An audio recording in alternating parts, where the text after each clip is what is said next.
పేతురు మూడో అధ్యాయం చివరి వచనంతో ప్రభు అధికారాన్ని గూర్చి రాశాడు. 3వ అధ్యాయం చివరి వచనంలో ప్రభువుకు ఎంత అధికారం ఉందో అది రాశాడు. ఎంత అధికారం ఉందని రాశాడండి? ఆయన పరలోకమునకు వెళ్ళి దూతల మీదను అధికారుల మీదను శక్తుల మీదను అధికారము పొందినవాడై దేవుని కుడి పార్శ్వమున ఉన్నాడు. యేసు ప్రభు సర్వాధికారి అయిన దేవుడు అనే సంగతి రోమాపత్రిక 9వ అధ్యాయంలో పౌలు రాశాడు. వేటేటి మీద అధికారం ఉందనేది ఇప్పుడు పేతురు రాస్తున్నాడు. అవును, ప్రభు అయిన యేసుక్రీస్తు వారు పరలోకానికి పోకముందే ఒక మాట అన్నాడు, పరలోకమందును భూమి మీదను నాకు సర్వాధికారము ఇయ్యబడి ఉన్నది అన్నాడు. కాబట్టి యేసు ప్రభు సర్వాధికారి అయిన దేవుడు, ఆయన అధికారము గలవాడు. పరలోకములో ఉన్న కోట్లాది మంది దూతల మీదను ఆకాశమండలమును తిరుగుతున్న అపవాది వారి శక్తుల మీదను భూమి మీద అధికారుల మీదను కూడా ఆయన అధికారము గలవాడిని 23వ వచనములో మనం 22వ వచనములో మనం గమనించవచ్చు. ఆయన సర్వాధికారి అయిన దేవుడు. కాబట్టి మనము ఆయనను సింగిల్ వచనంలో మాట్లాడకూడదు. సింగిల్ వచనం అంటే యేసు అని, యేసుక్రీస్తు అని, తర్వాత అట్లా మాట్లాడకుండా ప్రభు అయిన యేసుక్రీస్తు అనండి. మీరు ఎవరైనా ప్రార్థన చేస్తున్నా మాట్లాడుతున్నా ప్రభు అయిన యేసుక్రీస్తు అనండి. ఆయన ప్రభుత్వం గలవాడు. సర్వాధికారం అంటే ప్రభుత్వం గలవాడు.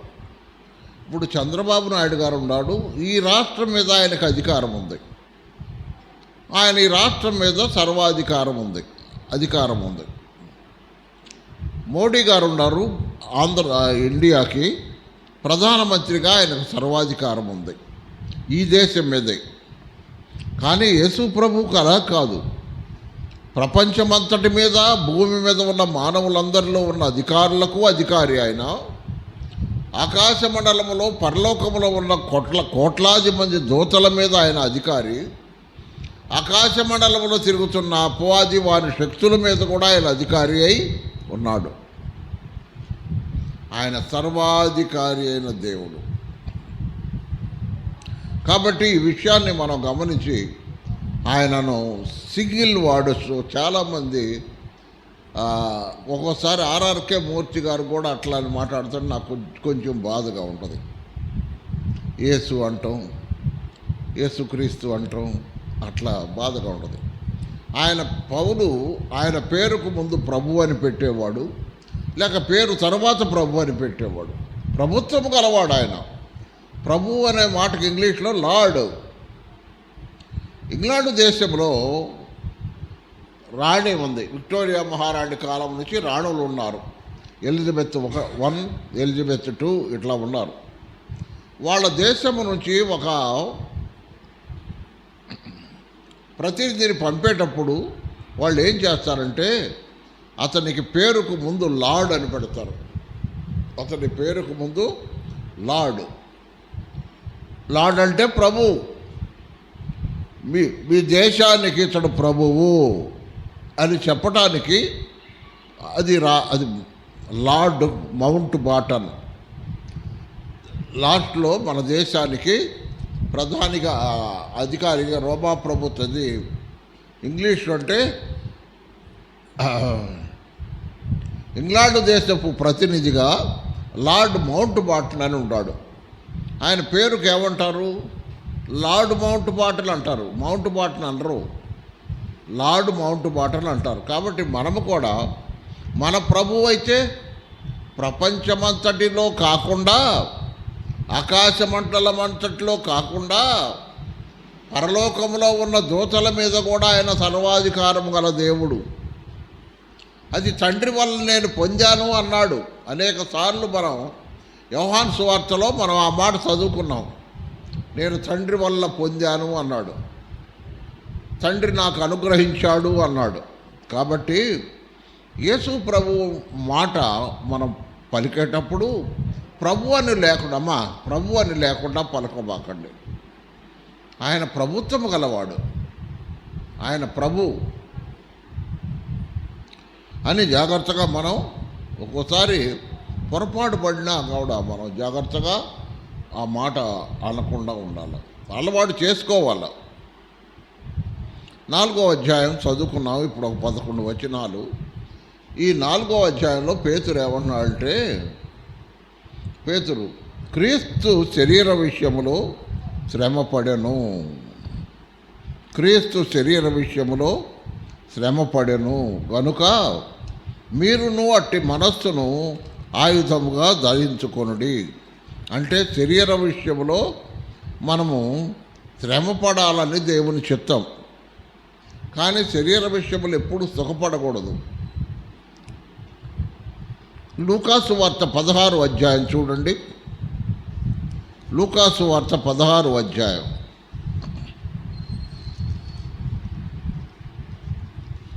లూకాసు వార్త 16వ అధ్యాయం 25వ వచనం. అందుకు అబ్రహాము, కుమారుడా, నీవు నీ జీవిత కాలమందు అది నీకిష్టమైనట్టు సుఖమును అనుభవించావు, అలాగుననే లాజరు కష్టము అనుభవించడాన్ని జ్ఞాపకం చేసుకోను. ఇప్పుడైతే వాడు ఇక్కడ నెమ్మది పొందుతున్నాడు. కాబట్టి భూమి మీద, అందుకనే మన ప్రభు అన్నాడు యోహాను సువార్తలో, లోకములో మీకు శ్రమ. ఏమన్నాడు? లోకములో మీకు శ్రమ, కానీ ధైర్యము తెచ్చుకొనుడి, నేను లోకమును జయించి ఉన్నాను అన్నాడు. కాబట్టి ఈ లోకంలో మనకు శ్రమలే, సుఖంగా ఉంటుందని ఎవరు అనుకోకూడదు.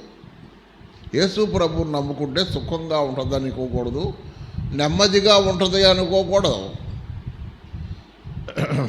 కాబట్టి క్రీస్తు శరీర విషయంలో శ్రమపడెను కనుక మీరును అట్టి మనస్సును ఆయుధముగా ధరించుకొనుడి. శ్రమపడే మనస్సును ఆయుధంగా ధరించుకోండి అన్నాడు.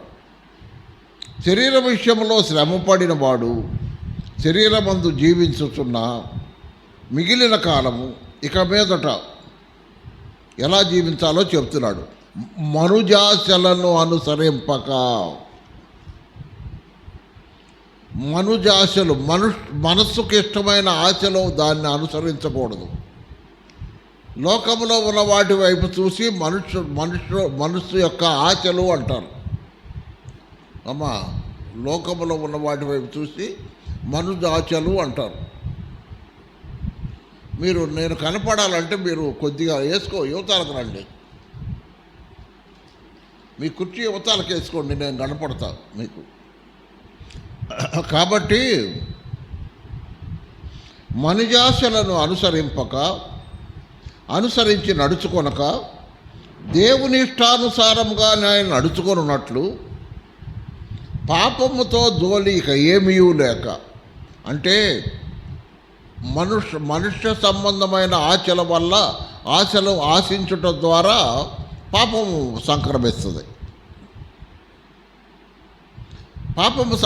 లోకంలో చూస్తున్నప్పుడు శరీరాశ, నేత్రాశ, జీవోడంబం, వాటి వల్ల పాపము మనకు ఆపాదించబడింది. కాబట్టి అలా కాకుండా దేవుని ఇష్టానుసారముగా నడుచుకున్నట్లు, మనుషుని మనసు ఇష్ట ప్రకారం కాదు. మనసు లాగుతానే ఉంటుంది, కానీ వద్దు, దేవుని ఇష్టానుసారముగా మనం నడుద్దాం. దేవుని ఇష్టానుసారంగానే నడుచుకున్నట్లు పాపముతో జోలిక ఏమీ లేక,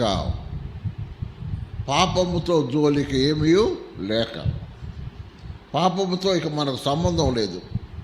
దేవుని ఇష్టానుసారంగా నడిస్తే పాపానికి మనకు దూరం అయిపోతాం. మంచిది. 3వ వచనం. మనము కొన్ని మాటలు చెబుతున్నాడు. పోకిరి చేష్టలు అంటే పాపం మనకు ఆపాదించబట్టానికి ఏమేమి ఉండే లోకములు అంటే పోకిరి చేష్టలు, దురాశలు, మద్యపానము, అల్లరితో కూడిన ఆటపాటలు. అల్లరితో కూడిన ఆటపాటలు అంటే ఏంటో చెప్పండి. అల్లరితో కూడిన ఆటపాటలు, అల్లరితో కూడిన ఆట, అల్లరితో కూడిన పాట. డ్యాన్సులు పనికిరావు. సంఘాల్లో కూడా డ్యాన్సులు వేపిస్తున్నారు కదా, అవి కూడా పనికిరావు. అవి అల్లరితో కూడిన ఆటపాటలు. అవి సాతాను యొక్క సాధనాలు. అవి సంఘాల్లో కూడా చిన్నపిల్లలకి అవి నేర్పుతున్నారు కదా, పాటలతో పాటు డ్యాన్స్ కూడా నేర్పుతున్నారు. తప్పది. ఆట పాట అనేది అల్లరితో ఉండకూడదు. అల్లరితో కూడిన ఆటపాటలు ఉండొచ్చు, కానీ అల్లరితో కూడినదిగా ఉండకూడదు. అది ఇప్పుడు మన స్కూల్లో ఆటలు ఆడిస్తారు. స్కూల్లో ఆటలు ఆడిస్తారు. అవి వేరు. స్కూల్లో మనకి అది ఒక క్లాసు, దానికి ఒక పీడీ, ఫిజికల్ డైరెక్టరు, లేకపోతే పీఈటీ ఉంటారు. అవి అల్లరితో కూడినవి కాదు కదా, అల్లరితో కూడినవి కాదు. స్కూల్లో అదొక క్లాసు ఆఖరిలో ఇస్తాడు కదా, ఆఖరిలో ఇస్తాడు. ప్రతిరోజు సాయంత్రం పూట ఆటలు పాటలని, ఆటల పోటీలని ఇట్లా పెడతా ఉంటారు. కాబట్టి అవి కాదు. దానివల్ల అల్లరి జరగకూడదు.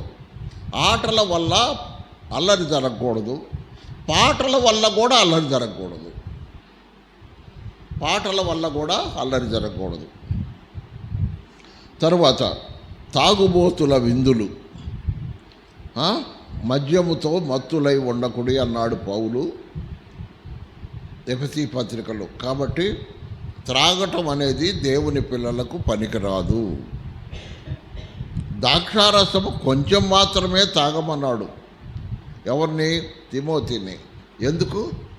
నీ కడుపు జబ్బు నిమిత్తము. కడుపు జబ్బు కొరకు కొద్దిగా ద్రాక్షారసం తాగమన్నాడు, కానీ ఎక్కువ తాగితే మత్తు. కాబట్టి త్రాగుబోతుల విందులు, చేయదగని విగ్రహ పూజలు. అమ్మా, చేయదగని విగ్రహ పూజలు అంటే విగ్రహ పూజలు చేయకూడదు. ఒక్కోసారి మనిషే విగ్రహం అయిపోతాడు. మనిషి విగ్రహం అయిపోతాడు. ఎప్పుడు? 9వ నెలప్పుడు, ఎప్పుడో, లేకపోతే గర్భం వచ్చినప్పుడు మనిషే విగ్రహం అయిపోతాడు. మనిషికి అత్యంతలేస్తారు. మనిషికి ఎంతో చేస్తారు. పూజలు చేస్తారు. పూజలు పునస్కారాలు చేసినట్టు చేస్తారు. అవి తప్పు. అవి చేయకూడదు. దేవుని వాక్యానికి విరుద్ధమైనవి. కాబట్టి అటువంటి అల్లరితో కూడినవి లేకపోతే సాతాను సంబంధమైనవి. మనిషి శరీరానికి తావివ్వద్దు, ఆత్మకు తావివ్వాలి. చేయతగని విగ్రహ పూజలు. మనిషి ఎప్పుడు విగ్రహం కాకూడదు. డబ్బు ఎప్పుడు విగ్రహం కాకూడదు. నువ్వు దేన్ని ఎక్కువగా, దేవుని కంటే నువ్వు దేవుణ్ణి ఎక్కువగా ప్రేమించినా అది విగ్రహారాధనే. దేవుని కంటే నువ్వు దేన్ని ఎక్కువగా ప్రేమించినా అది విగ్రహారాధన.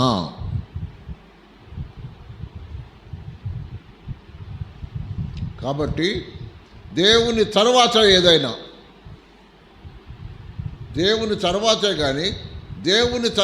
కానీ దేవుని కంటే దేన్ని ఎక్కువగా ప్రేమించవద్దు. భార్య కానీ, భర్త కానీ, బిడ్డలు కానీ, ఇల్లు కానీ, ఆస్తిపాస్తులు కానీ దేవుని కంటే దేన్ని ఎక్కువగా ప్రేమించినా అది విగ్రహారాధనే.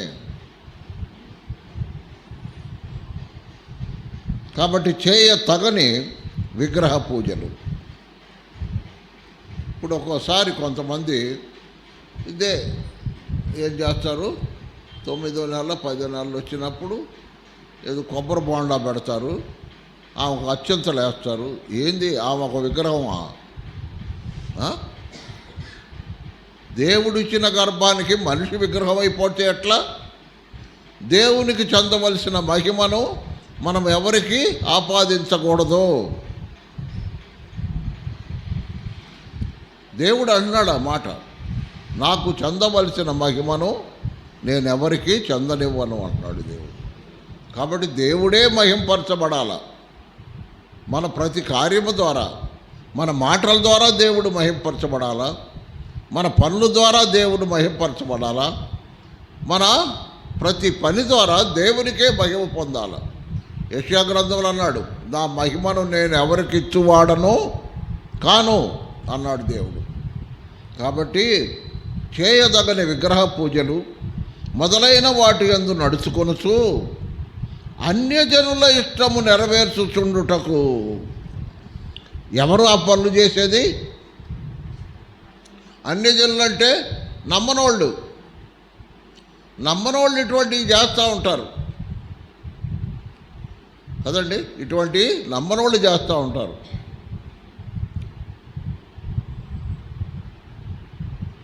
దేవునికి స్తుతి కూడా కాదు, అమ్మాయికి పండగ చేసుకురావాలండి. అమ్మాయికి పండగ చేసుకొచ్చింది ఏంది?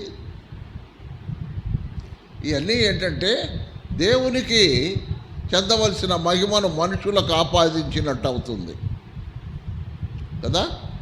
దేవునికి చెందవలసిన మహిమ ఇచ్చిన గర్భం ఇచ్చినవాడు దేవుడు, దేవుణ్ణి మహింపరచాల. అంతేగాని మనిషికి ఆపాదించకూడదు. మనిషిలో ఏముంది? అన్యజనుల ఇష్టం నెరవేర్చుటకు గతించిన కాలమే చాలును. ఇదివరకు ఎప్పుడో చేశాం, ఇదివరకు ఎప్పుడో జరిగింది, అది చాలు, ఇక అయిపోయింది. మనకు తెలియనప్పుడు చేశాం, తెలిసిన తర్వాత మనం చేయకూడదు. తెలిసిన తర్వాత చేయకూడదు.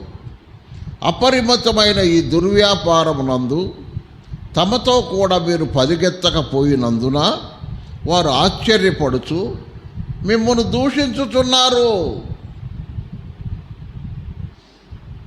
మిమ్మల్ని దూషించుతున్నారు అది చెప్పామనుకో మనల్ని తిడతారు, చెప్పినోడిని తిడతారు. మంచిదే, తిట్టే దేవునికి మహిమ చెందవలసిన దాన్ని బట్టి, చెందకపోతే మనం దాన్ని చెప్తే మనకు మంచిదే. దేవునికి మహిమ చెందాలి, దేవునికి మహిమ చెందాలి కానీ మనిషికి మహిమ కాదు. గుర్తుపెట్టుకోండి. అపరిమితమైన దుర్వ్యాపారమునందు తమతో కూడా మీరు పరిగెత్తకపోయినందున వారు ఆశ్చర్యపడుతూ మిమ్మల్ని దూషిస్తారు. కాబట్టి సహోదరులారా, సహోదరులారా, ఈ రాత్రి దేవుని వాక్యం వింటూ ఉండగా అది దుర్వ్యాపారం.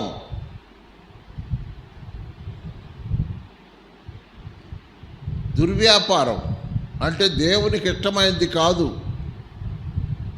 తమతో కూడా మీరు పరిగెత్తకపోయినందుకు వారు ఆశ్చర్యపడుతూ మిమ్మల్ని దూషించుతున్నారు. సజీవులకును మృతులకును తీర్పు తీర్చుటకు సిద్ధముగా ఉన్న వానికి. ఎవరు ఈ పేరు? ఎవరిదో చెప్పండి. సజీవులకును మృతులకును తీర్పు తీర్చుటకు సిద్ధముగా ఉన్నవానికి. ఎవరు తీర్పు తీర్చేది? సజీవులకు తీర్పు తీరుస్తాడు, మృతులకు కూడా తీర్పు తీరుస్తారు. సజీవులు ఎవరు, మృతులు ఎవరు? సజీవులంటే యేసుక్రీస్తు ప్రభువునందు విశ్వాసముంచి అపరాధముల చేత పాపముల చేత చచ్చిన వారుగా ప్రభువును నమ్ముకొని క్రీస్తునందు బ్రతికింపబడిన వారు సజీవులు.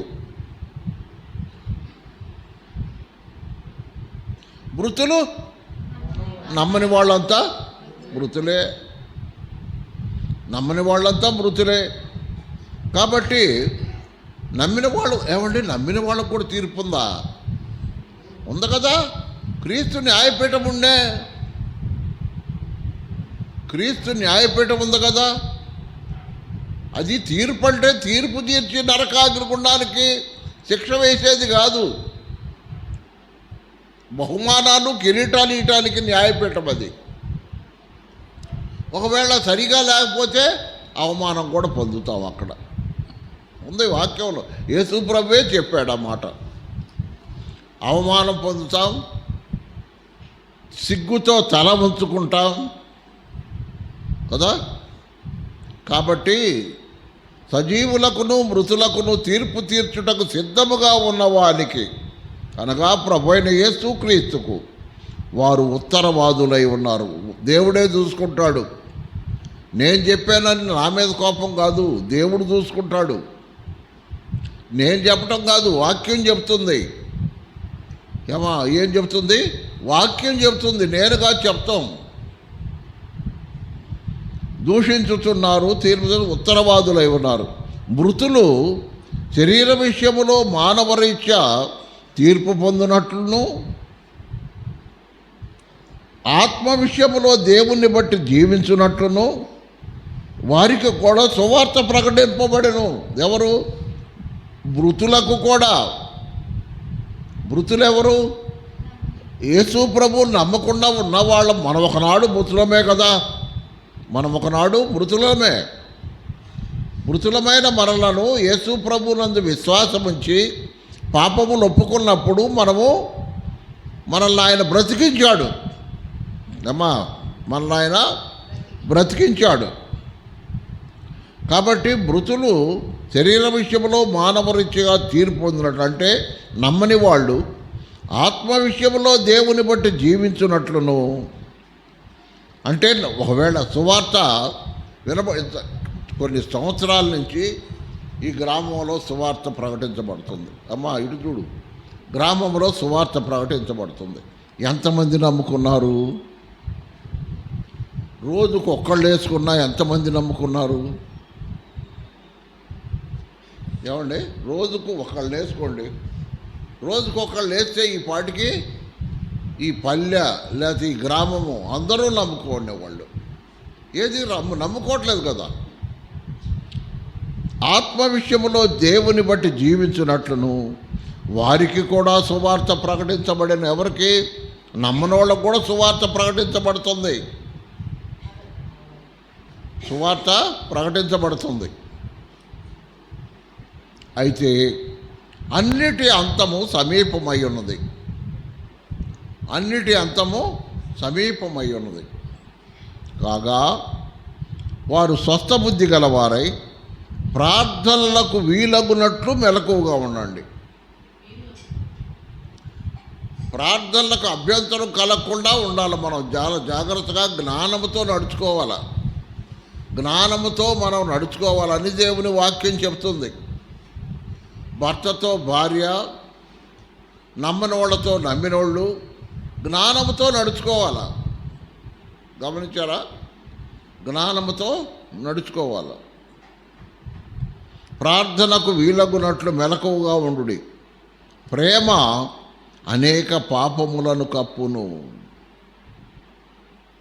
ప్రేమ అనేక పాపములు కప్పుతుంది కదా అని పాపం చేస్తారా?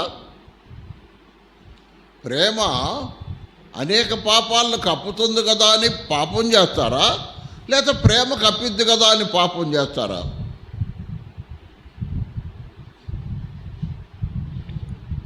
కనుక అన్నిటికంటే ముఖ్యముగా ఒకరి ఎడల ఒకడు మిక్కటమైన ప్రేమ గలవారై ఉండుడి. ఇది నమ్మిన వాళ్ళ కోసం రాయబడిన మాట.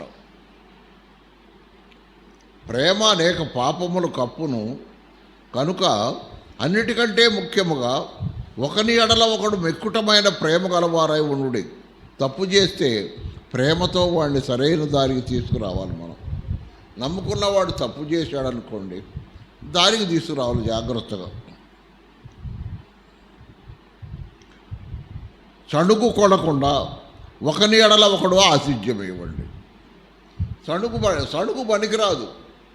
సంఘములో సణుగు అనేది పాపం. ఇశ్రాయేలీల యాత్రలో మనం చూసాం. సణుగు చేస్తే సణుగు పాపం, సణుక్కోకూడదు. ఉన్నదేదో ఏదైనా ఉంటే ముఖాన్ని అడగటమే కానీ సణుక్కుంటే అది పాపం అన్నాడు దేవుడు. సణుగకుడి అన్నాడు. దేవుని మీద కూడా సనిగారంట. గమనించారా? ఇశ్రాయేలు ప్రజల్లో వాళ్ళు అరణ్యయాత్రలో దేవుని మీద కూడా సనిగారంట. అందుకని అది పాపమైంది. దేవుని మీద సనగకూడదు. సణుగు కొనకుండా ఒకరి ఎడల ఒకడు ఆతిథ్యం వేయండి. సణుక్కోకుండా ఆతిథ్యం వేయండి.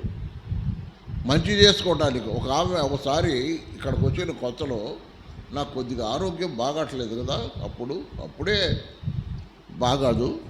సరే, ఆమె నన్ను ఇంటికి తీసుకెళ్ళి కూర్చోబెట్టి చపాతీలు చేసింది. గోధుమ చపాతీలు చేసి నాకు ఇచ్చింది. ఏంటమ్మా ఇదంటే, అయ్యా నీకు నెమ్ముంది కదా, దానికి వేడిగా ఉండే చపాతీలు కానీ గోధుమ పిండితో చేయబడ్డాయి కానీ వాడితే అది తగ్గిపోద్ది చాలా వరకు, అందుకని నేను నీకు ఇస్తున్నాను. ఆమె అప్పటికే 40 సంవత్సరాలు అయింది ఆమె నమ్ముకొని. ఎవరో తెలుసా? ఆమె ఇప్పుడు లేదు ఇక్కడ, ప్రభు దగ్గరికి వెళ్ళిపోయింది. సంతోషం అమ్మ,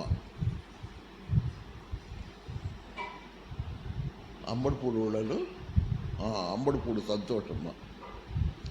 మనకిక్కడ సంఘం ఏర్పడక మునిపే ఆనంద గారిని తీసుకొచ్చి బావి దగ్గర మీటింగ్ పెట్టించిందంట.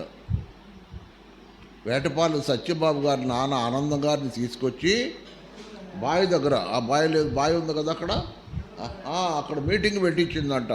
సంతోషమమ్మ. కాబట్టి ఇక్కడ పునాదికి కారణం ఆమె.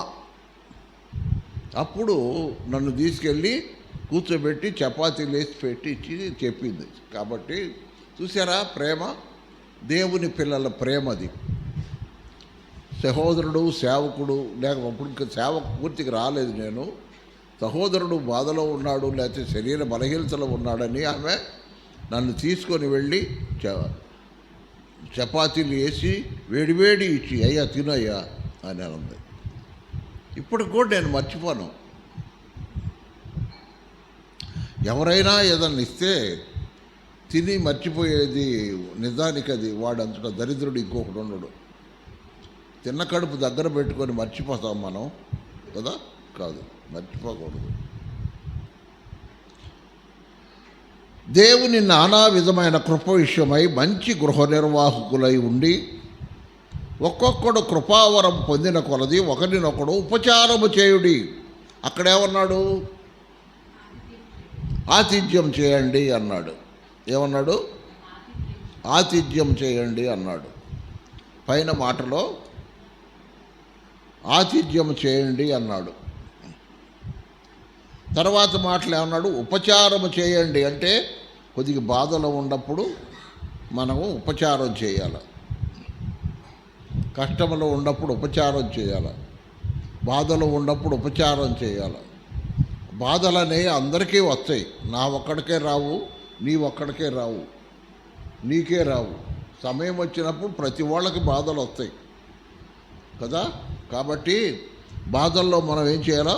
ఉపచారం చేయాలి.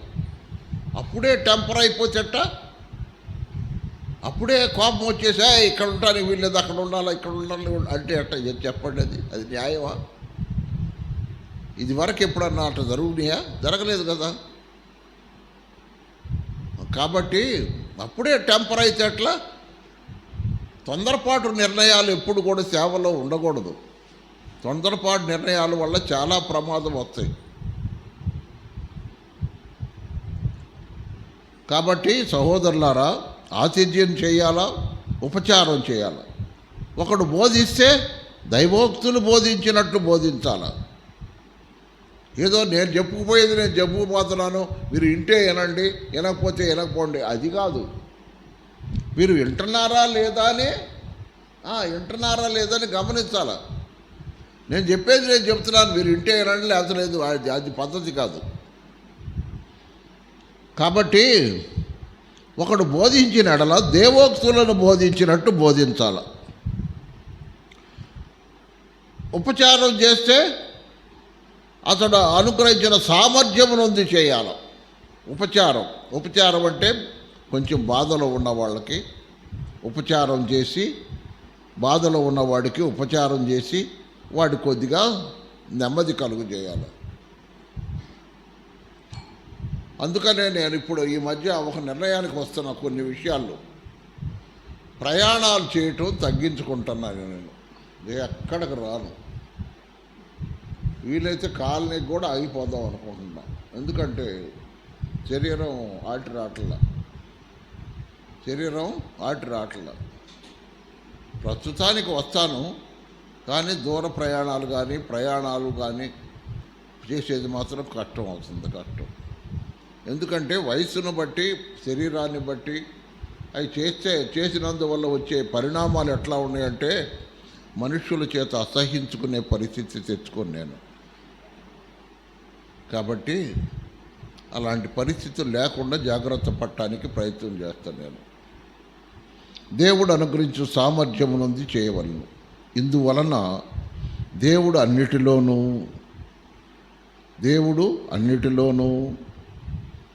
యేసుక్రీస్తు ద్వారా మహింపరచబడును. దేవుడు ఎలా మహింపరచబడతాడు? తన కుమారుని ద్వారా. ఎవరి ద్వారా? తన కుమారుని ద్వారా. మనం ఎవరిని మహింపరచాలా? కుమారుని మహిమపరచుడి, అప్పుడు దేవుడు మహింపరచబడతాడు. మన కుమారుని మహింపరచాల. కాబట్టి గమనించారా? ఇప్పుడు మనం ఆరాధన చేస్తున్నామమ్మా, స్తుతులు స్తోత్రాలు దేవునికి చెల్లిస్తున్నాం. ఎవరిని జ్ఞాపకం చేసుకుంటున్నాం? యేసు ప్రభువును జ్ఞాపకం చేసుకుంటున్నాం. దాని ద్వారా దేవునికి మహిమ. ప్రభు అయిన యేసుక్రీస్తు వారి యోహాను సువార్తలో ఒక మాట అన్నాడు, మీరు బహుగా ఫలించుట వల్ల నా తండ్రి మహిమపరచబడును. మీరు బహుగా ఫలించుట వల్ల నా తండ్రి మహిమపరచబడును. కాబట్టి ఆత్మీయముగా మనం ఫలిస్తూ ఉంటే దేవునికి మహిమ. ఆత్మీయముగా ఫలించాలి, శరీరమును బట్టి కాదు. ఆత్మీయముగా ఫలిస్తడం అంటే ఆత్మకార్యాలు ఎలా దొరుకుతాయి? శరీరంతో చేయాలి కదా. ఎలా చేయాలా? శరీరంతో చేయాలి. చేస్తేనే ఆత్మఫలాలు ఫలిస్తాం మనం. కాబట్టి ఇందువలన దేవుడు అన్నిటిలోనూ యేసుక్రీస్తు ద్వారా మహిమపరచబడును. యుగ యుగములు మహిమయు ప్రభావమును ఆయనకుండునుగాక. ఆమేన్. కాబట్టి ఆ విధముగా మన ద్వారా దేవుడు మహిమపరచబడాలని మనం ఎప్పుడూ అనుకోవాలి. మన ద్వారా దేవుడు మహిమపరచబడాల, దేవునికి మహిమ చెల్లించాల, దేవుణ్ణి ఘనపరచాల, దేవునికి ఘనత మహిమ ప్రభావాలు ఆరోపించాలి. ఎందుకంటే ఆయన మన ఆత్మలకు తండ్రి. ఎవరండి ఆయన? మన ఆత్మలకు తండ్రి. తండ్రిని ఘనపరచాలి మనం. ఆత్మలకు తండ్రిని ఘనపరిచినట్లే మన శరీర సంబంధమైన తల్లిదండ్రులను కూడా మనం ఘనపరచాలి. ఆత్మలకు తండ్రి అయిన దేవుణ్ణి, ప్రభు అయిన యేసుక్రీస్తు వారిని ఘనపరిచినట్లే మన శరీర సంబంధమైన తల్లిదండ్రులకు కూడా మనం వాళ్ళని కూడా ఏమని 10 ఆజ్ఞల్లో ముఖ్యమైన ఆజ్ఞలు ఏ అన్నాడు దేవుడు? నీ దేవుడైన యెహోవాను పూర్ణ హృదయంతోనూ పూర్ణ ఆత్మతోనూ ఆయనను ప్రేమించాల. 2వ ఆజ్ఞ, నిన్ను వరే నీ పొరుగు వారిని ప్రేమించాలి. దాంట్లో ఏముంది? తల్లిదండ్రులను సన్మానించుడని ఉంది కదా. కాబట్టి మన తల్లిదండ్రులను సన్మానించాలి. మనం సన్మానించడం అంటే గౌరవించాల. మనల్ని కన్నారు, మనల్ని పెంచి పెద్ద చేశారు, వాళ్ళని సన్మానించాల్సిన బాధ్యత మన మీద ఉంది. మీరు ఇప్పుడు నాకు చెప్పేది నా ఇష్టం, నాకు వయసు వచ్చింది, నా ఇష్టం వచ్చినట్టు చేసుకుంటానంటే దేవుడు ఒప్పుకోడు. నీకు ఒక ఆసరా దొరికిందని కదా అని తల్లిదండ్రులను మనం గౌరవించకుండా వచ్చా? తప్పది. అటు చేసేవాళ్ళు చాలామంది ఉన్నారు. ఏమయ్యా మీరు చూస్తే చూడండి, లేదు నాకు ఒక ఉద్యోగం ఉంది అనేవాళ్ళు లేరా? ఆ ఉద్యోగం ఎలాగొచ్చింది నీకు? తల్లిదండ్రులు పెంచి పెద్ద చేసి చదివించి దాని ద్వారా నీకు ఆ ఉద్యోగం వచ్చింది. కాబట్టి ఇంతలోని తల్లిదండ్రులు తృణీకరిస్తావా? చేయకూడదు కదా మనం. దానివల్ల చాలా ప్రమాదం. దేవునికి ఇష్టం లేదు అలా చేయటం. కాబట్టి అలా చేయకుండా మనం జాగ్రత్త పడదాం. దేవుడి మాటలు మన కొరకు దీవించునుగాక.